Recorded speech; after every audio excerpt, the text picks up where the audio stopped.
Discipline का सबसे पहले हम डिसिप्लिन का अर्थ क्या होता है उसको समझते हैं। डिसिप्लिन का अर्थ मतलब कोई कोड ऑफ कंडक्ट है। किसी भी चीज को करने के लिए कोई हमें नियम दिया गया है, कुछ एक प्रोटोकॉल दिया गया है, उसको फॉलो करना नियमित रूप से, उसको डिसिप्लिन कहा जाता है।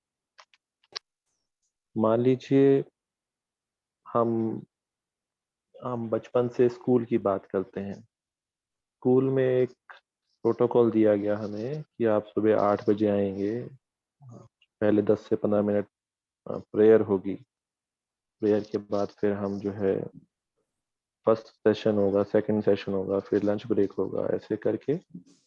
और उसमें कैसे बैठना है, कौन सी ड्रेस पहननी है, कौन से दिन कौन सी ड्रेस पहननी है। आजकल तो अलग अलग ड्रेसेस भी हो गई हैं डेज के हिसाब से। तो वो एक आपको नियमावली दी गई है एक स्कूल में जाने की, वहाँ पे कैसा बिहेव करना है, कैसा नहीं करना, वो सारा सिखाया जाता है। उसको हम फॉलो करते हैं तो हम डिसिप्लिन में हैं।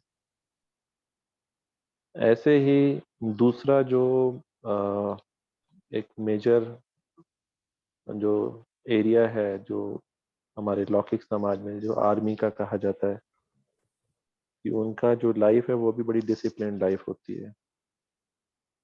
सुबह सुबह उठना, और उसके बाद फिर वर्कआउट करना, फिर परेड करना, फिर बाकी नित्य काम करना, फिर जो उनका रूटीन वर्क होता है वो करना।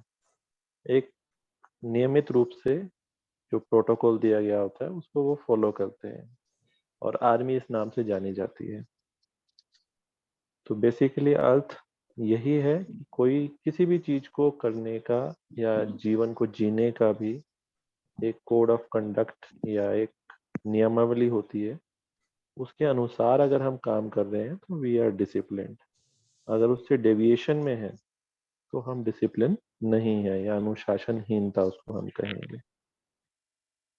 ऐसे ही अगर आप देखें कि जो भी हमारे आसपास है, भले ही हमारा शरीर है या प्रकृति है या ओवरऑल ब्रह्मांड भी है, वो सब नियम के अनुसार चलते हैं। अगर वो नियम के अनुसार नहीं चलेंगे तो बहुत बड़ा नुकसान हो जाता है। एक हम रोजमर्रा की जिंदगी में देखते हैं कि जो ट्रैफिक होता है, ट्रैफिक भी डिसिप्लिन्ड होता है।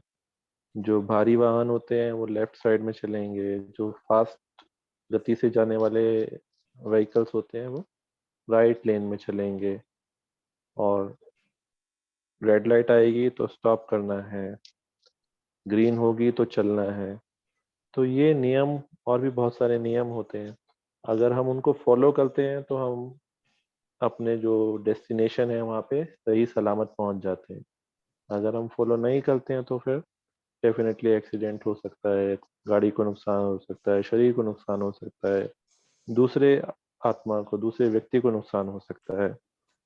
तो डिसिप्लिन को इस हिसाब से जो है फॉलो करना बहुत ज़रूरी है।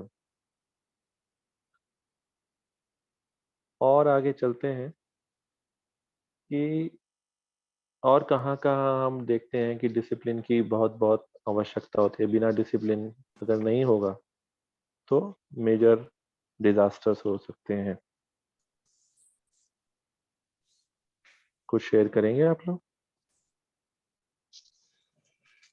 अविनाश भाई, मैं जो फॉलो करती हूँ कि अमृत वेले तो ठीक है ही है। आपकी लेकिन आवाज मुरली शायद मेरे को नहीं आ रही है। थोड़ी लो वॉल्यूम आ रही है पूनम बहन। आप म्यूटेड हैं, आप म्यूटेड हैं। अभी आ रही है? हाँ हाँ जी। जी, हाँ जी। हाँ, मतलब मैं जो फॉलो करती हूँ, जैसे अभी 2.25 साल हो गए तो मुरली नहीं मिस करनी, क्योंकि मेरे को लगता है कि मुरली मेरे लिए भोजन है। वो मुझे इतना कुछ दे देता है कि मेरे माइंड में जो कुछ रात को या पूरा दिन चल रहा होता है पहले दिन, अगले दिन बाबा मुझे वो सॉल्यूशन दे देते हैं उसका। तो फिर जी मेरे को कोई भी परिस्थिति, कोई भी ऐसी विघ्न आता है तो मैं उसमें नहीं हिलती, क्योंकि मुझे नहीं, वो सॉल्यूशन मिलता है। जी नहीं, बहुत अच्छी बात है। मैं अभी लौकिक की बात कर रहा हूँ कि लौकिक में अच्छा, हमको कहाँ दिखता है जो जहाँ पे डिसिप्लिन फॉलो किया जाता है। अगर हम डिसिप्लिन फॉलो नहीं करते हैं वहाँ पे तो फिर नुकसान हो जाता है। जैसे मैंने एक ट्रैफिक का एग्जांपल दिया, जी, ऐसे ही आप लोगों को लगता है कोई ऐसा एग्जांपल जहाँ देखते हैं कि हम हाँ यहाँ बहुत हाँ, डिसिप्लिन से काम होना चाहिए। हाँ, वो मैं लौकिक में करती हूँ, वो बहुत जरूरी हो रहा है नहीं, मैं कि एग्जांपल की बात पूछ रहा मैं हूँ, कोई भी। एग्जाम्पल आपको बताती हूँ कि जैसे थोड़ा जब से खाने वाने की थोड़ी सी आई है, मैं सात्विक भोजन में आई हूँ, थोड़ी प्रॉब्लम चल रही है मेरी फैमिली में। तो वहाँ जब कोई प्रश्न उठता है मेरे लिए, तो मैं उस समय बाबा को सामने रखती हूँ और अपना लक्ष्य सामने रखती हूँ कि नहीं, बाबा ने मुझे तो ये लक्ष्य है मेरा, मुझे तो जाना ही है। तो वो मैं शांत हो जाती हूँ। तो मैं वो परिस्थिति उनको भी बल्कि दिखाई देता है कि ये शांत हो गई, कुछ बोलती नहीं है। तो वो मैं शांति का स्वरूप अपने आप को बना के बाबा को सामने रख के और लक्ष्य को सामने रख के शांत हो जाती हूँ। तो मैं रिएक्ट नहीं करती। जी, चलिए आगे चलते दूसरा हैं। भाई साहब एग्जाम्पल, ट्रेन में या एविएशन में जो फ्लाइट जी, वगैरह जाती है, अगर उसमें डिसिप्लिन रहे नहीं रहेगा तो सब डिसास्टर हो सकता है। हाँ ट्रेन जी, में भी जैसे सिग्नल वगैरह है हाँ ट्रेन उसको। भी अगर अपने स्टेशन पे ना रुके या उसको सिग्नल दिए गया रुकने का और वो ना रुके तो मेजर डिजास्टर्स हो सकते हैं। जी, और भी बहुत घर सारे प्रकृति के नियम स्कूल्स हैं। स्कूल्स में घर हाँ, में भी में डिसिप्लिन फॉलो। हाँ स्कूल में डिसिप्लिन ना हो तो क्या होगा? बच्चे क्लास करने का मन है तो करेंगे, नहीं तो बाहर घूम रहे हैं या जो है फर्स्ट पीरियड में ही लंच खा रहे हैं। कुछ भी चेंज होगा, कुछ भी अगर नियम के अनुसार नहीं चलेंगे तो क्या होगा कि और अभी वो आगे कोविड के तरक्की नहीं हो पाएगी, टाइम पढ़ नहीं पाएंगे। जी, पे जी, और अभी भाई जी, जब कोविड के टाइम में हेल्थ और हाइजीन का डिसिप्लिन नहीं रखेंगे तो भी हाँ जैसे हम हेल्थ और हाइजीन का भी अगर हम डिसिप्लिन नहीं रखेंगे कि बाहर से आए हैं, बाहर जा रहे हैं तो मास्क पहन करके जाएं, किसी भी अनावश्यक वस्तु को हाथ नहीं लगाएं और बार बार अपना हाथ सैनिटाइज करें, घर आकर के हाथ धोएं। तो ये जो हेल्थ के जो प्रोटोकॉल्स हैं उसको भी हम अच्छी तरह से नियमित रूप से पालन करते हैं। तो ये आप सभी समझते हैं कि जो नियम हमारे जीवन में कितना महत्वपूर्ण है। अगर हम उसको नहीं फॉलो करते हैं तो हमें कई जगह नुकसान हो सकता है। और देखा जाए तो जो नियम होता है, जो व्यक्ति नियमित रूप से काम करता है, जो डिसिप्लिन लाइफ जीता है, कहते हैं कि सक्सेस की जो कुंजी है, जो सफलता की कुंजी है वो डिसिप्लिन है, नियम है।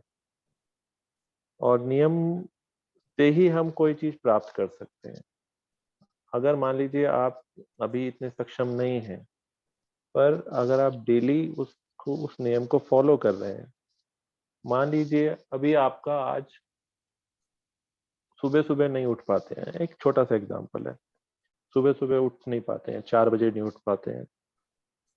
आप रोज का नियम बना रहे हैं कि अलार्म बजा करके 4 बजे मुझे उठना ही है और मैं 4 बजे उठ के बैठ जाऊंगा, चाहे भले ही मेरा योग लगे या नहीं लगे।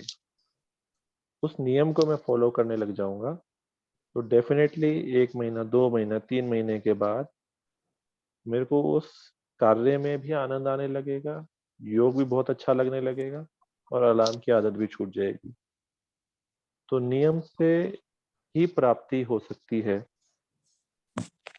आप ये देखेंगे कि जो नियम है ये एक फाउंडेशन गुण है। अगर हमारा लाइफ में डिसिप्लिन नहीं है तो बहुत से गुण हैं जो कि हम चाहकर भी अपने अंदर ऐसे संस्कार उनको नहीं रख सकते। अभी हम जैसे कल दृढ़ता की बात कर रहे थे, तो दृढ़ता भी हमने एक बार दृढ़ संकल्प कर लिया, बट अगर उसको डिसिप्लिन में नहीं लेकर के आए तो दृढ़ता की जो पावर है वो तो खत्म हो जाएगी, वो गुण हमारा चला जाएगा। कंसंट्रेशन है, और भी ना जाने कितने गुण हैं जो कि अगर डिसिप्लिन नहीं है तो वो गुण भी काम नहीं करते, वो भी साइड हो जाते हैं। और दूसरा जो डिसिप्लिन है, इसका एक जो विशेषता होती है वो होता है स्प्रेड होना। अगर हम डिसिप्लिन में चल रहे हैं तो हमारे संपर्क में आने वाले भी एटलीस्ट हमारे साथ तो डिसिप्लिन में ही रहेंगे। ऐसा होता है ना। मान लीजिए हमें जो है इस वक्त पे, अगर हम कहते हैं कि दूध वाला 9 बजे आना चाहिए, तो वो 9 बजे ही आएगा हमारे पास एटलीस्ट। हमने एक नियम बना रखा है कि 9 बजे ही हम गेट खोलेंगे, तभी वो दूध वाला आएगा और दूध हम लेंगे, अदरवाइज हम नहीं लेंगे। तो जो सामने वाला व्यक्ति है जो दूध डिस्ट्रीब्यूट कर रहा है, वो भी, उसको भी कंसर्न रहेगा कि हाँ इस घर में हमें 9 बजे ही दूध देना है, अदरवाइज हमारा नुकसान हो जाएगा। तो ये गुण जो होता है स्प्रेड होता है। हम देखते हैं कि एक हमारे पड़ोस में थे, एक आर्मी से रिटायर्ड थे। उनकी आदत थी सुबह 5 बजे वॉक करने की, चाहे बरसात हो चाहे कुछ भी हो, वो सुबह 5 बजे निकल जाते थे। और उनके खाने का भी टाइम होता था, सोने का भी टाइम होता था। वो जल्दी सो जाते थे, मतलब 8:30-9 बजे तक सो जाते थे। अब हमें पता था कि भाई वो 8:30-9 बजे तक सो जाते हैं, तो अब हम 9 बजे उनको कॉल नहीं कर सकते। अगर हमें उनसे बात करनी है तो हमें डे टाइम में बात करनी है। तो हम भी उस हिसाब से डिसिप्लिन हो गए उनके लिए। तो अगर हम अपना जीवन नियम पूर्वक चला रहे हैं, भक्ति मार्ग में भी देखें आप, नियम पूर्वक अगर हम भक्ति कर रहे हैं, अगर मान लीजिए जो पुजारी होते हैं, या पुजारी भी छोड़िए, घर के अंदर हम देखते हैं जो माताएं बहनें या भाई जो है भक्ति करते हैं। एक मेरे को याद है, एक एमएलए हैं हमारे संपर्क में। वो सुबह 10:30-11 से पहले घर से निकल ही नहीं सकते, क्योंकि वो 8 से लेके 10:30-11 बजे तक भक्ति करते हैं। वो माता जी को, जो देवी माँ को मानते हैं, और वहाँ बैठ करके उनकी पूजा अर्चना और आराधना करते हैं करीब करीब 2.5 घंटा। वो उनका नियम है। चाहे आप उनको किसी इनॉग्रेशन में बुला रहे हो, चाहे उनको आप किसी भी कार्य में बुला रहे हो, वो नहीं आ सकते। स्ट्रेट नियम है, वो फॉलो करते हैं। तो हम भी, जो अगर कोई प्रोग्राम रखना है तो फिर उनको जो बुलाने का कार्यक्रम रखेंगे वो 12 से 12:30 के बीच में रखेंगे। उस समय हम नहीं रख सकते, हमें उनके अकॉर्डिंगली चलना पड़ता है। ऐसे ही अगर हम देखें कि हम जो भी, हमें जो नियम मिले हैं, अगर हम उसको फॉलो करने लगेंगे, तो जो बाकी हमारे परिवार में लोग हैं, वो भी समझ जाएंगे कि इनका ये समय है, और उस समय ये योग में बैठते हैं, उस समय वो मुरली सुनते हैं, तो उस समय उनको हम डिस्टर्ब ना करें। ठीक है ना।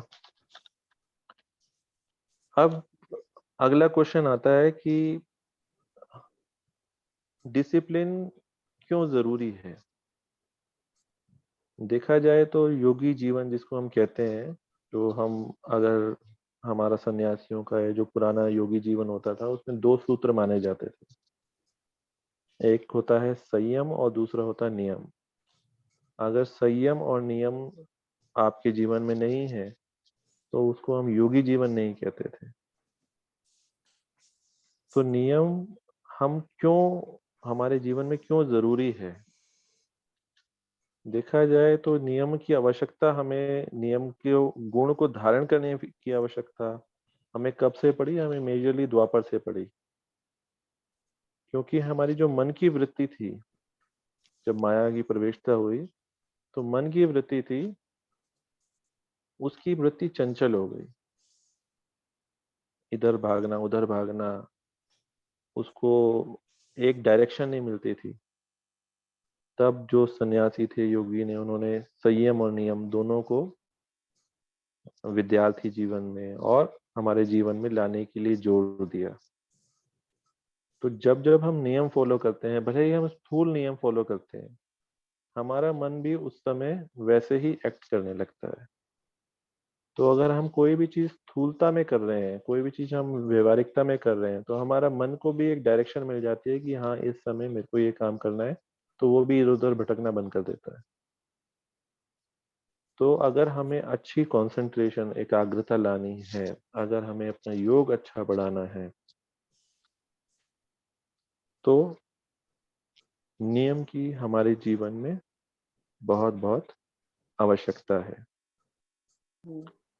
चलिए, आगे आता है नियम, या हम कहते हैं लॉ। इसको हम थोड़ा समझते हैं, क्या होता है लॉ। मान लीजिए कोई नियम है, एक लॉ है कि हमें सुबह अमृत वेला उठना है, ठीक है। हमें श्रीमत मिली हुई है, हमें कोड ऑफ कंडक्ट मिला हुआ है। अभी हम ब्राह्मण जीवन में आ जाते हैं। हमें क्या हुआ है, कोड ऑफ कंडक्ट मिला हुआ है कि सुबह आपको अमृत वेला करना है, फिर मुरली करनी है, फिर ट्रैफिक कंट्रोल करना है, बीच बीच में अपना स्टडी टाइम होना चाहिए आपका, शाम का नुमा शाम, और फिर चार्ट जो हम भरते हैं, बाबा को लेटर, ये सब हमारे कोड ऑफ कंडक्ट हैं, ये हमारा लॉज हैं। तो एक होता है लॉ, एक होता है स्पिरिट ऑफ द लॉ। कोई भी एक नियम बनाते हैं, तो उसको, उस नियम को बनाने के पीछे कुछ ना कुछ रीजंस होते हैं, कुछ ना कुछ कारण होते हैं। ऐसे ही कोई नियम नहीं बन जाता। मान लीजिए ट्रैफिक कंट्रोल या ट्रैफिक की हम नॉर्मल बात करते हैं, तो अगर चौराहा है तो वहां पे रेड लाइट लगाई है, तो उस रेड लाइट लगाने का रीजन क्या है कि अगर तीन तरफ से ट्रैफिक रुकेगा तभी एक तरफ से जा सकेगा, ठीक है ना। रेड लाइट लगाने का मतलब क्या था कि तीन तरफ से ट्रैफिक रुके और एक तरफ से चला जाए, एक तरफ से ग्रीन होगा तब वहां से चलेगा। अगर ये नियम इसलिए लगाया गया क्योंकि अगर रेड लाइट नहीं लगाएंगे तो गाड़ियां तेजी से आएंगी जाएंगी और हैजार्ड हो जाएगा और एक्सीडेंट्स हो जाएंगे। तो इसके लगाने का पर्पस यही था कि जब रेड लाइट हो तो आप रुके, ग्रीन हो तो आप चले। इसको लगाने का पर्पस ये है। अभी क्या है कि आप देख रहे हैं कि चारों तरफ खाली है सड़क, कोई नहीं है, सुबह के 2 या 3 बजे हुए हैं, रेड लाइट हो गई है। तो इसका मतलब ये नहीं कि आप वहाँ 2 मिनट 3 मिनट खड़े रहो क्योंकि रेड लाइट है। Spirit of the law is, उसको बनाने का रीजन ये था कि अगर ट्रैफिक ज्यादा है तो आप उस पर रुकें, अदरवाइज आप चलें, अननेसेसरी रुकना भी नहीं चाहिए। तो लॉ और स्पिरिट ऑफ द लॉ, ये बात समझ में आई। इसको एक कहानी के रूप में समझा देते हैं। एक कहानी हमने किसी क्लास में ही सुनी थी। एक गुरुजी होते हैं, तो गुरुजी साधना कर रहे होते हैं। तो जब साधना करते हैं तो क्या होता था कि एक छोटी सी बिल्ली जो है उनके पास आ जाती थी और वो उछल कूद मचाने लगती थी। अब गुरुजी को थोड़ा तंग होते थे कि ये बार बार क्यों आ जाती है और मेरी साधना में भंग होता है। तो उन्होंने अपने शिष्य को कहा कि ऐसा करो, इस बिल्ली को बांध दो, जब मैं तपस्या करने बैठूं तो इस बिल्ली को बांध दिया जाए। तो शिष्य ने वैसे ही किया। अगले दिन उनकी साधना का समय हुआ तो शिष्य ने आकर के पहले ही जो है बिल्ली बांध दी। ऐसे कुछ समय तक चलता रहा। गुरुजी थोड़े जो थे बुजुर्ग थे, उनका निधन हो गया। अब जो दूसरा शिष्य था वो साधना करने के लिए बैठने लगा, वो गुरु बन गया। तो अब जो है वो थोड़े टाइम बाद वो बिल्ली भी चली गई, शरीर छोड़ दिया उसने भी अपना। तो थोड़े समय बाद जो है जब गुरु बन गया, जब वो साधना करने लगा, तब उसको पता था कि भाई जब गुरुजी बैठते थे तो बिल्ली को बांधा जाता था। तो उसने क्या किया, एक नई बिल्ली मंगवाई और उसको बंधवाया और फिर साधना करने बैठ गया। अब धीरे धीरे करते करते ये वंशावली चलती गई और ये नियम बन गया कि जब भी हम साधना करने बैठेंगे हमें बिल्ली को बांधना पड़ेगा। तो वो बांधी किस रीजन से गई थी और उसको नियम और परंपरा के हिसाब से कुछ और बना दिया गया। तो इस चीज को हमें समझना चाहिए। कोई भी नियम हमारे जीवन में है, उसका रीजन क्या है, वो किस कारण से है और उसको हमें क्यों फॉलो करना है, इसकी क्लैरिटी अगर हमें हो जाती है तो हमें नियम फॉलो करना आसान हो जाता है, इजी हो जाता है। अदरवाइज हम जो है अलग अलग नियम के चक्कर में आ जाते हैं। जैसे आज की मुरली में है, आज की मुरली पे आ जाते हैं कि मुरली में बाबा ने 4 तरह के ब्राह्मण बताए हैं या 4 तरह के नियम को फॉलो करने वाले बताए हैं। पहला नियम को फॉलो करने वाले वो जो दिल से नियम को फॉलो करते हैं। दिल से नियम को फॉलो करना अर्थात दिल से नियम को मानते हैं, समझते हैं और उसको उसी शिद्दत के साथ, उसी तपस्या के साथ, जिस भावना से वो नियम बनाया गया है उसको उसी भावना से, उसी लगन के साथ में फॉलो करते हैं और नंबर 1 जाते हैं। दूसरे नंबर के नियम फॉलो करने वाले कि बस हमें नियम दिया गया है, हम फॉलो कर रहे हैं। बुरी बात वो भी नहीं है, चारों ही नियम फॉलो करने वाले हैं, चारों ही पूज्य बनते हैं, पर नंबरवार आ जाते हैं। अब नियम से हमने देखा ना क्या क्या फायदे होते हैं, तो वो उन चीजों में नहीं जा रहे अभी। अभी हम ब्राह्मण जो मुरली में बाबा ने बोला है, नियम फॉलो करते हैं, हाँ जी पता है कि हमें ऐसा ऐसा करना है और हम ये कर रहे हैं, दैट्स इट। वो दिल तक नहीं पहुंचते हैं। कभी कभी पहुंच भी जाते हैं, कभी कभी भावना भी आ जाती है, कभी कभी नहीं भी आती है। तो ये दूसरे नंबर के नियम को फॉलो करने वाले होते हैं।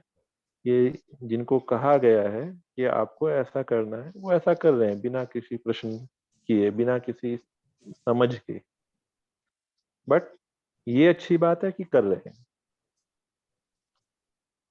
तीसरा नियम फॉलो करने वाले कौन से हैं? जो दिखावा कर रहे हैं, शो ऑफ। उनका मन नहीं है इतना अंदर से नियम फॉलो करने का, बट नहीं, हम भी मुरली जाते हैं, हम भी जो है ऐसे बैठते हैं, हम भी स्ट्रेट बैठते हैं, हमें भी ट्रैफिक कंट्रोल करना है, हम भी ट्रैफिक कंट्रोल के समय खड़े हो जाते हैं, हम भी अपनी आंखें बंद कर लेते हैं। शो ऑफ करना, दिखावा करना, जो एक कंपैरिजन की भावना से कर रहे हैं, यू नो, कि हमारे पड़ोसी जाते हैं मुरली क्लास के लिए तो हम भी जाते हैं। शो ऑफ करना या और भी अन्य तरीके के जो हम अपने अपने अंदर को जानते हैं कि क्या हम शो ऑफ कर रहे हैं। या कई बार हम ये भी कर लेते हैं कि भाई जो है, जो चौथे नंबर के बाबा ने बताया कि डर के कारण, डर के कारण भी हम नियम फॉलो करते हैं। ये ज्यादातर भक्ति मार्ग का ये टेक ओवर है। भक्ति मार्ग में जो हम नियम फॉलो करते थे वो डर के मारे करते थे, कहीं ऐसा ना हो जाए, कहीं वैसा ना हो जाए, कहीं हमारा नुकसान ना हो जाए, या और भी अन्य प्रकार के डर।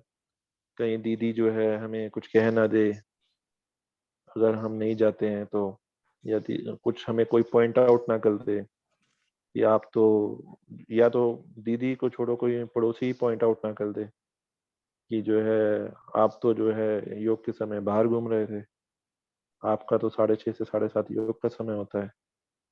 तो डर के मारे बैठे हैं अंदर कि हाँ चलो 7:30 बजेंगे तब जाएंगे।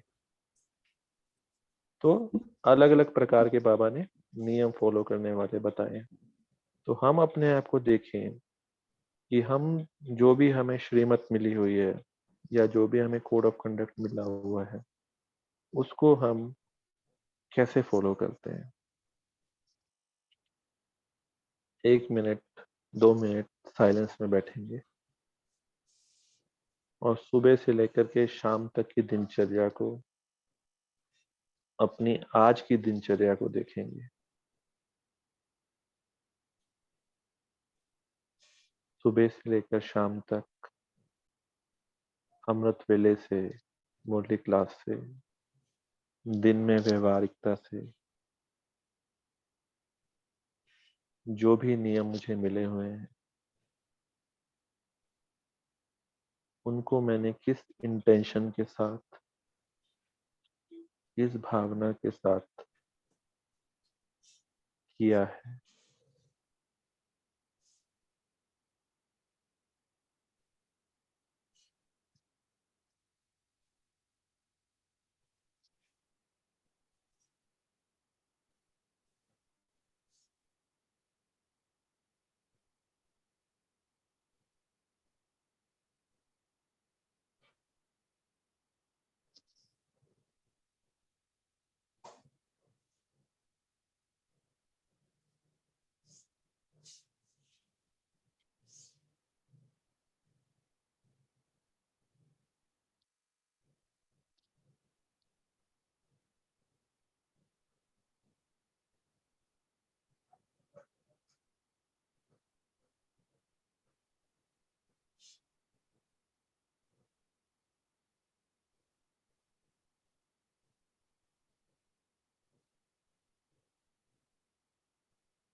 ओम शांति। ओम शांति। सभी ने अपनी अपनी चेकिंग की होगी। जी अच्छा, आज की मुरली सभी ने पढ़ी है? जी।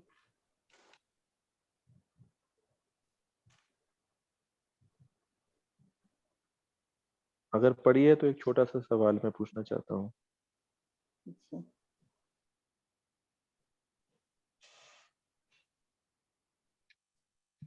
और चैटिंग में जवाब देंगे या वर्बली देंगे?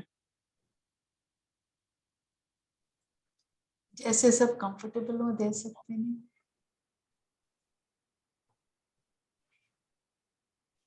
साइलेंस में है सभी या वापस आ गए हैं अभी? नहीं, वापिस आ गए हाँ। हैं। जी, मुरली आज सभी ने पढ़ी है? हाँ जी। एक्चुअली इसमें मेरे को एक ऐसे ज्ञान चर्चा कर रहे थे तो एक सवाल आया मन में।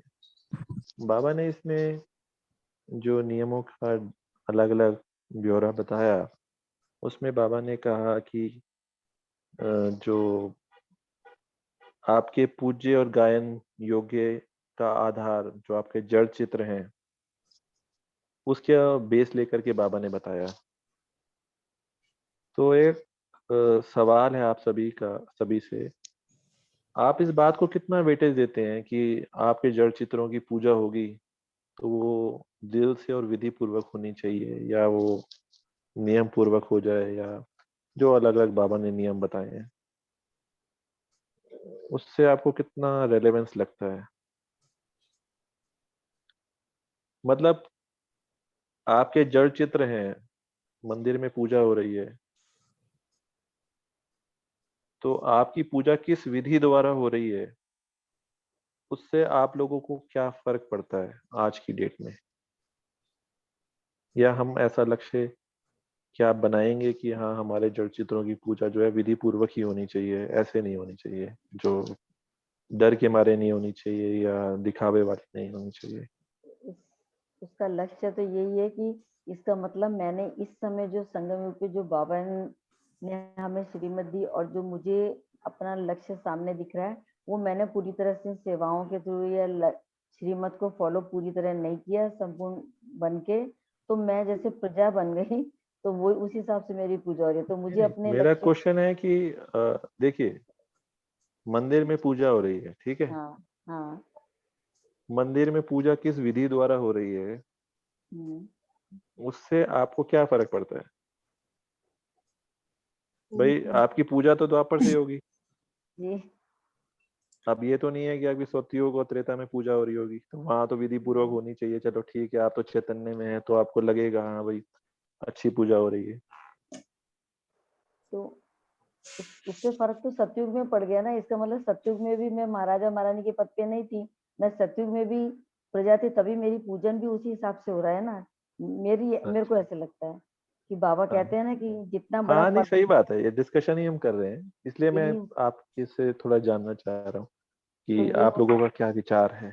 जैसे हमने यहाँ पे बाबा को विधि पूर्वक याद किया है तो विधि पूर्वक पूजा होगी, और किसी ने जैसे कभी अच्छे से की कभी नहीं की तो उसकी भी वैसे ही होगी, और किसी ने ऊपर के मन से किए तो इनकी पूजा भी आप माइक को अपने पास में रख के बोले और थोड़ा क्लियर बोले।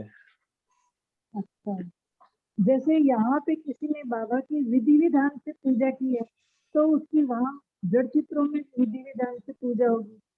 हाँ नहीं, जड़ चित्रों में तो हम सभी चैतन्य होंगे ना, मतलब जड़ चित्रों में या तो हम पुजारी होंगे, जी जी, अब ये तो नहीं है हमारा जड़ चित्रों में वास होगा। नहीं यहाँ पे तो बाबा को जैसे हम जिस जिस विधि से याद किया है। तो शायद मेरा क्वेश्चन क्लियर नहीं हुआ है। ओम शांति। मेरा ऐसा मानना है कि एक संस्कार होता है, जैसे हमारा बचपन से संस्कार है कि विधि विधान से पूजा करते थे या नहीं करते थे, तो वो संस्कार शुरू से ही मेरा नहीं था। मैं विधि विधान में ज्यादा बिलीव नहीं करती थी, तो अब भी मुझे ऐसे लगता है कि बाबा ये कहते हैं कि अभी जो करोगे उसके हिसाब से प्राप्ति होगी, आपकी पूजा होगी, तो उस हिसाब से मुझे लगता है कि होनी चाहिए। पर मुझे फर्क नहीं पड़ता अभी आज भी कि वो विधि विधान से होगी या नहीं होगी, मुझे उस चीज का फर्क, लेकिन मैं करती हूँ क्योंकि इस समय पे बाबा की विधि के हिसाब से चलना चाहती हूँ, क्योंकि बाबा कहता है ना, तीव्र पुरुषार्थी वही जो मैं कहूँ और बाबा बच्चे माने, तो उस मानने के हिसाब से ठीक है, बाकी कोई फर्क नहीं पड़ता है कि होगी या नहीं होगी या नहीं होगी। Exactly my feeling. अभी मुझे तो फर्क नहीं पड़ता पूजा कैसे होगी, बट सिर्फ ये मुझे रियलाइजेशन हो रही है कि that means it's a reflection on my present effort. Yes. और कोई जिसकी थोड़ा ओपिनियन थोड़ा डिफरेंट हो? विधि पूर्वक होनी चाहिए भाई, हमारा ये ओपिनियन। नहीं, विधि पूर्वक तो होनी चाहिए। मैं ये मतलब जानना चाह रहा हूँ कि भाई जड़ चित्रों की पूजा हो रही है, वो विधि पूर्वक हो रही है नहीं हो रही है, उससे मुझे कोई फर्क नहीं पड़ता, क्योंकि मैं तो द्वापर से तो चैतन्य रूप में हूँ। जो पूजा होगी वो द्वापर से शुरू होगी।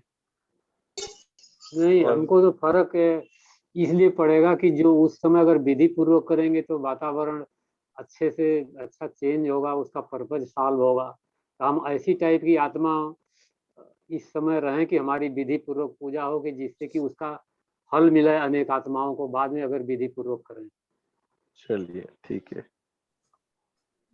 मेरा ये मानना है कि विधियां भी तो मनुष्य ने बनाई है, तो परमात्मा तो नहीं हमें डायरेक्शन दे रहे उस तरह की पूजा करने के लिए। इसलिए जो सच्चे भाव से परमात्मा को प्रेम पूर्वक याद किया जाए तो वो ही सच्ची पूजा है। हाँ नहीं, वो तो है ही, उसमें डिनाई नहीं है। बात यह है कि बाबा ने जो एग्जाम्पल कोट किया है कि आपके जड़ चित्रों की विधि पूर्वक पूजा, प्रेम पूर्वक पूजा होती है, या कोई दूर से नमस्कार करके चला जाए या डर के मारे करे, उससे मतलब आपको तो कोई ज्यादा रेलेवेंस नहीं है ना। अगर हम लोग को ओम शांति उसकी वहाँ वैसी हो, जिसने यहाँ दिल से याद किया है तो वहाँ भी उसको दिल से पूजा होगी।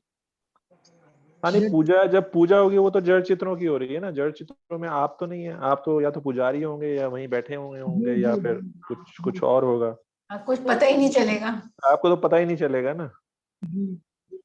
लेकिन इस समय ऐसे कर सकते हैं कि अमृत वेला मिस करने का अगर मन कर रहा है या कोई धारणा बाबा की, तो मैं इस तरह से ले लेती हूँ जैसे अभी मैं करूंगी ना फिर वैसे ही मेरी पूजा होगी, तो मेरे अंदर अलर्टनेस आ जाती है थोड़ी सी। मैं अपने पॉइंट ऑफ व्यू से बता रही हूँ। जी। ओम शांति। हाँ जी। हाँ, जहाँ तक बाबा का हर मुरली में बताते हैं कि अभी संगम का समय ही पूरे कल्प का रिफ्लेक्शन पूजा वगैरह का है, जो हमारे से कॉपी करते हैं। तो इसी तरह हम लोगों की पुरुषार्थ जो नियम पूर्वक करते हैं तो हाँ। ऑटोमेटिकली चेहरा और चलन, बाबा कहते हैं ना, इसी से वाइब्रेशन और वायुमंडल बनता है। तो इसी हाँ जी, तरह हाँ। हमारी जो चाल चलन वगैरह है, तो इसी हम्म, से हमारे भक्त भी यही संगम युग में क्रिएट होते हैं। तो जी। आत्माएं अट्रैक्ट आकर्षित होती हैं, तो वही जाकर द्वापर से वह आत्माएं जो रियलाइज करती हैं वही हमारे जड़ चित्र की भक्त बनते हैं। जी, ठीक। हाँ जी, सरोज बहन आप बताएं। ओम शांति भाई जी। ओम थोड़ा शांति। आपके लगता है जब हम बाहर देखते हैं मंदिर में, कोई कोई मंदिर में दरवाजा नहीं है, कभी कोई आके दीपक जला जाता है, तो ऐसा ये मतलब लगता है कि अगर हम बाबा के अनुसार नहीं चले तो शायद हमारी भी इस तरह होगी, तो वो अच्छा नहीं लगता है। लक्ष्य हमारा यही है कि हम ऐसा पुरुषार्थ करें कि हमारी किसी विधान से पूजा हो। चल ठीक है। एक एक ने अभी रिप्लाई दिया है चैट में, जो कि थोड़ा सा मेरे को रेलेवेंट लग रहा है। सतयुग त्रेता में प्रजा कैसे सम्मान दे रही है? दिल से दे रही है, डर से दे रही है, या फिर वैसे ही दे रही है? तो वो एक जो है, क्योंकि सतयुग में जितना ऊंचा आपका पद होगा तो डेफिनेटली आप ही पूज्य आत्मा मंदिरों में जाने वाली बनेंगी। तो जस्ट एक मिनट अविनाश भाई, पर सत्युग त्रेता में दिल से डर से, वहां तो डर होता ही हाँ, नहीं। डर होगा ही नहीं, सही बात है, ये बात भी ठीक है जी, पॉइंट है। बाबा ये भी कहते हैं कि भक्ति का मैं फल देता हूँ, जब आप मेरे बनते हो तो वो जी। आपकी की हुई भक्ति का फल है। अगर हम हाँ। उस वक्त पुजारी होंगे और हम विधि से करेंगे तो जो बाबा से फल की प्राप्ति होगी वो समय अनुसार हो जाएगी। जो हम सब ब्राह्मण बच्चों का होता है कि बाबा हमें तू पहले ले लेता, तो मुझे लगता है जितनी अच्छी भक्ति होगी और जितनी विधि से होगी उतनी जल्दी बाबा हमें ले लेगा। प्राप्ति होगी, उतनी प्राप्ति जल्दी को प्राप्ति देखो तो होगी, हाँ हाँ भावना का भाड़ा मिलेगा, है ना? हाँ हाँ, तो जी इसलिए विधि से चलना जरूरी है। जी। बेसिकली हम संस्कार ओम कैरी करके शांति। जाते हैं। हाँ जी। ओम शांति भाई जी। ओम शांति। विधि विधि से मतलब आ जाता है, जैसे अब हम देखते हैं मंदिरों में कर्म कांड के चक्कर में भाव खत्म हो जाता है, तो भाव ज्यादा प्रधान लगता है मुझे। जैसे अब हम लोगों को भी पूजा पाठ का विधि विधान इतना नहीं आता था भक्ति में, लेकिन एक भाव होता था तो हम अच्छे से पूजा कर लेते थे। और अगर विधि विधान के चक्कर में पड़ जाते थे तो भाव खत्म हो जाता था।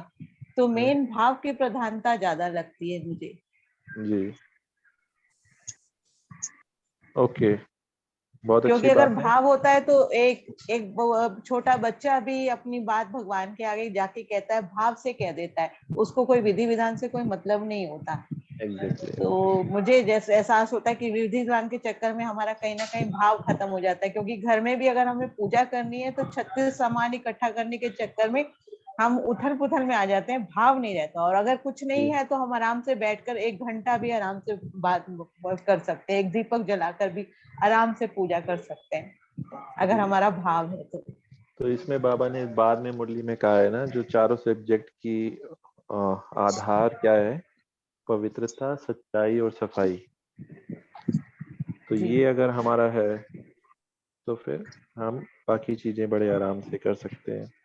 तो let's come back to the नियम या डिसिप्लिन जिसकी हम बात कर रहे थे।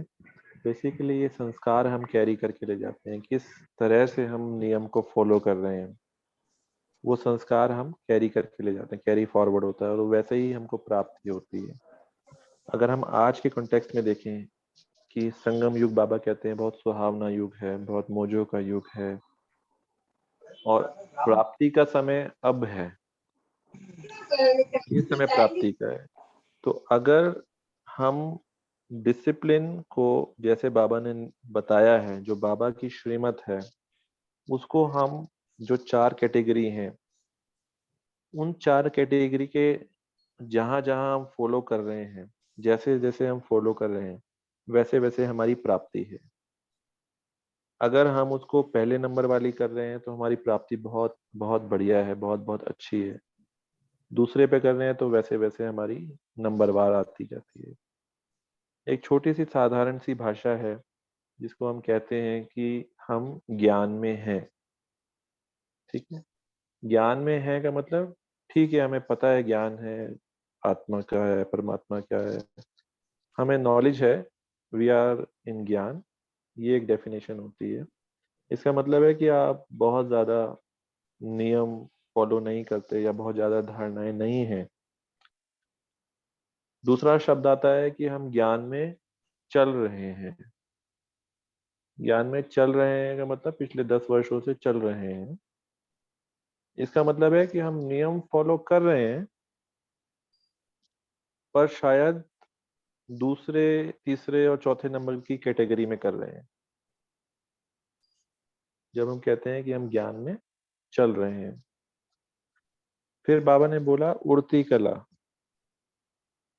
ज्ञान के आनंद से उड़ रहे हैं। तो जो उड़ती कला का अनुभव हमें करना है, तो जो पहले नंबर का नियम है, दिल से समझते हुए फॉलो करना, वो हमें उड़ती कला का आनंद का अनुभव कराएगा। और तब हम कह सकते हैं कि हम पिछले 5 वर्षों से या 2 वर्षों से या 20 वर्षों से ज्ञान में उड़ रहे हैं। ठीक है जी। तो आई होप सभी को क्लियर हुआ होगा, और उसको हम प्रैक्टिकल हम कैसे कर सकते हैं, कौन कौन से नियम हम कैसे कैसे कर सकते हैं, व्यवहारिकता में हम कोई नए नियम अपने लिए बना सकते हैं, वो हम जरूर बनाएं। और अपनी जो कैटेगरी है नियम की, उसमें आगे बढ़े, चौथे से तीसरे, तीसरे से दूसरे और दूसरे से पहले। ओम ओम शांति। अविनाश भाई, मैं आज आपको, शायद मेरे लिए ये बाबा ने ये नियम वाला लेसन दिया है, जो आज मुझे एक लेसन मिला है नियम का, मैंने आपसे वो शेयर नहीं किया, मैं आपसे करती हूँ। मैं ओआरसी में थी, तो आज मुझे वो नियम के पीछे थोड़ा आशा दीदी ने डांटा नहीं है, प्यार से समझाया। आशा दीदी का तो डांट भी प्यार है।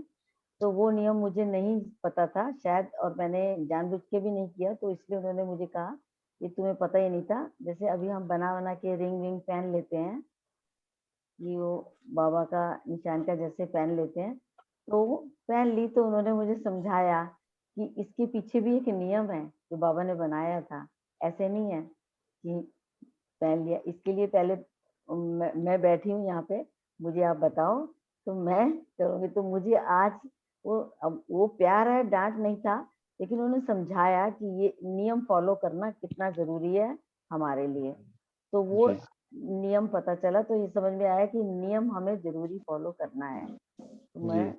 उसके लिए सॉरी भी बोला। हाँ नहीं, वो कोई बात नहीं, पर जो भी हो क्या उसको हम समझे। समझे, हर हाँ, बोलती चीज नियम को क्या समझे बात बताया है। दीदी ने, नियम क्या बताया? वो बताया कि ये बाबा ने बनाया था नियम कि शिव बाबा से सगाई करना समर्पित होती है मैंने, तो वो रिंग जी का बताया उन्होंने। तो बोला इसलिए ऐसे नहीं है कि बाजार सुनार से बना ली और पहन ली, सबने फैशन नहीं है ये। जी। तो वो एक नियम बताया, तो मुझे अच्छा लगा कि आज एक नियम पता चला मुझे भी, अब ये गलती दोबारा नहीं होगी। ठीक है जी। इसका मीनिंग हमें अवेयरनेस होनी चाहिए सब नियमों की, वो भी जी बहुत जरूरी है। बिल्कुल। चलिए, कोई और प्रश्न है? आज का यह समाप्ति करें।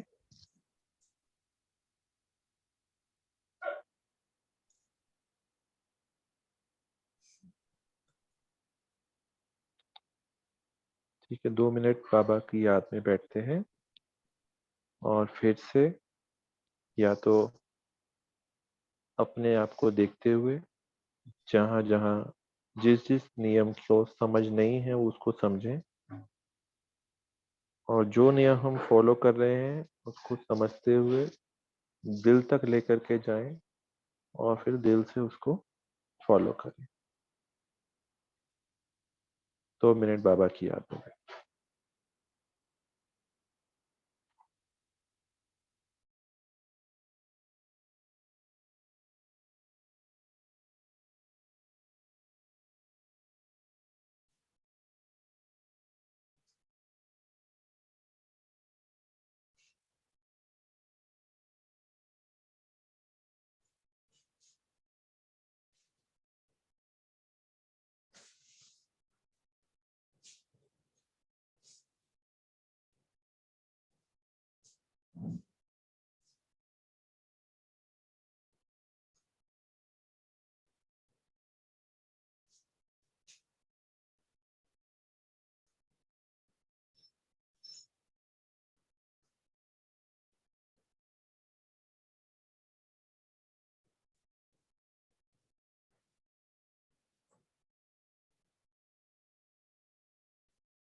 ओम शांति। शांति। Thank you so much Avinash भाई जी। ओम शांति। ओम शांति।